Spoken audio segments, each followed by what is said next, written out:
As the Bishop of Rome, Pope Benedict XVI is a spiritual head of the Roman Catholic Church worldwide. But he also wears another hat, head of state for the independent territory of Vatican City and the Catholic Church's government, called the Holy See. It's the tension between those two roles that actually gives him a resilience on the international stage, that he doesn't just speak for a geopolitical unit, but also for a demographic within the world. The Holy See has played an active global role for centuries. It has permanent observer status at the United Nations and has all the rights of full UN membership. The Holy See has formal diplomatic relations with 177 countries around the world, including the U.S. Ambassadors, called apostolic nuncios, represent the Holy See from embassies like this one in Washington, D.C. The U.S. has sent an ambassador to the Holy See since 1984. The current U.S. ambassador at the Vatican is Harvard law professor Marianne Glendon, who took up her post in February. James Nicholson held the position from 2001 to 2005. I always said I practice moral diplomacy. During the more than 25 years of his pontificate, John Paul II dramatically raised the profile of the papacy on the international level and played a key role on many fronts, such as helping to bring down communism in Eastern Europe. Throughout his extensive travels, he was a vigorous global voice.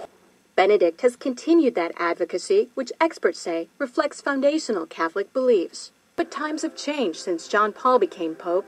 We don't have the Soviet Union anymore. What we have is the problems in the Middle East, which is where Pope Benedict has been directing his attention. The personalities have also changed. Whereas John Paul, if you look at the entire pontificate, was very much outwardly oriented toward the church and the world. But Benedict again generated controversy in the Islamic world on the Saturday before Easter, when he baptized a prominent Muslim journalist at a service in St. Peter's Basilica. He's also been quietly working to establish relations, something that was not possible during the last papacy, largely because of John Paul's role in the fall of communism in Poland. The Chinese obviously didn't want John Paul II running around China doing the same thing. Most of the time, in places around the world, Vatican diplomats work outside the spotlight, where experts say they often have an advantage. Some question how much government leaders of today truly listen to what the Pope has to say. And that, observers say, is a moral authority that can't be measured by economic strength or military divisions. A moral authority Benedict hopes to draw upon when meeting with U.S. officials and speaking before the United Nations.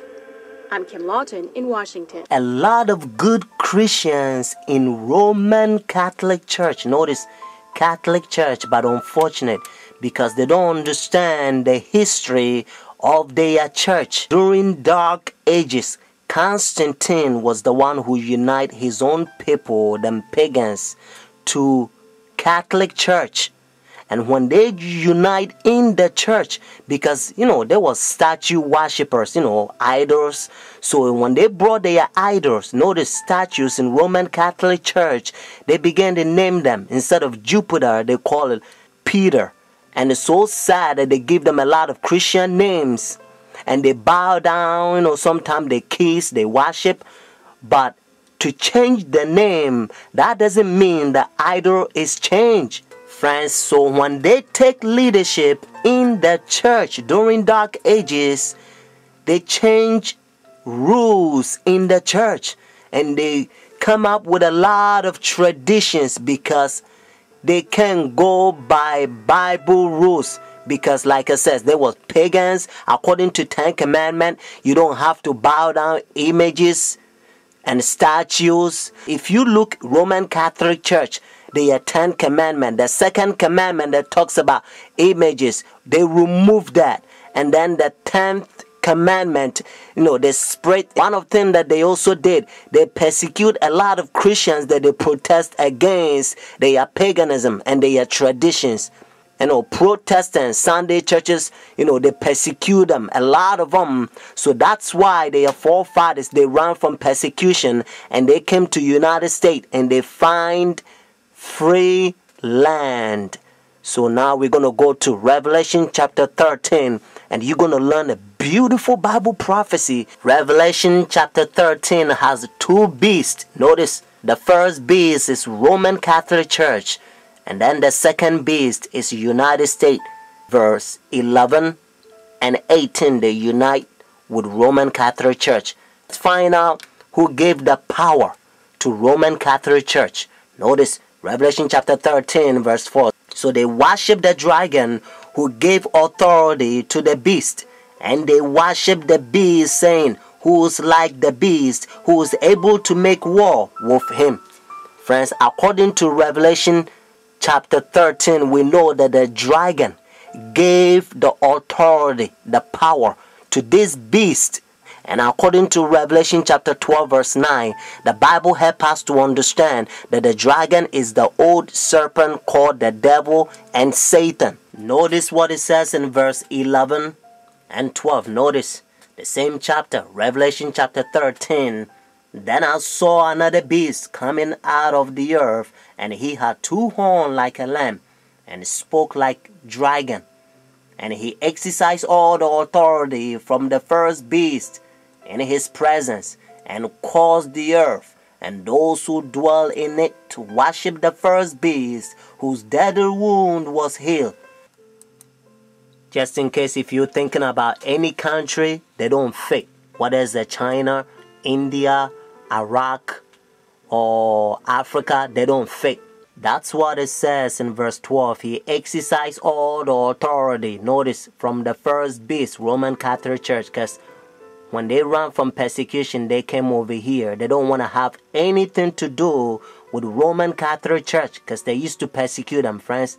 That's what it says. And again, I want you to get this so that you will know that it's the United States. Verse 12, he exercised all the authority from the first beast.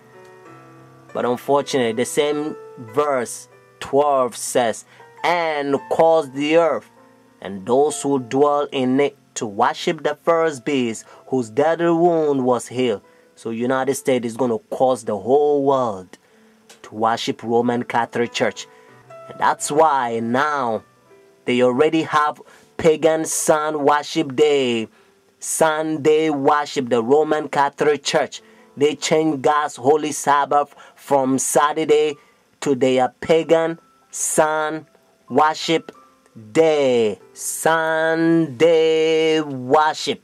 So whenever they enforce the law, friends, if you think, well, because I'm not going to buy, I'm not going to sell, and the things is going to be hard, and you don't believe in God, and you doubt his power, if you doubt God who created you, the one who hold your breath, and if you doubt his power, and if you go by the pagan sun worship day, behind the scene is the devil that wants you to worship him, at that time probation will close. Your decision is made. You will be doomed. Revelation chapter 14, God placed a fearful curse on those who receive the mark of the beast, those who worship the devil. But friends, have faith. Jesus Christ will send his angels. Sometimes they will come as a form of mankind, and they will give you a food in the time of trouble. Hebrews chapter 4 verse 7 to 11. Notice what Bible says.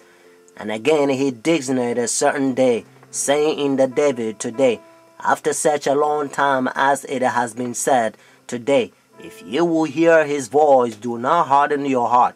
For if Jesus has given them rest, then he will not afterward have spoken of another day.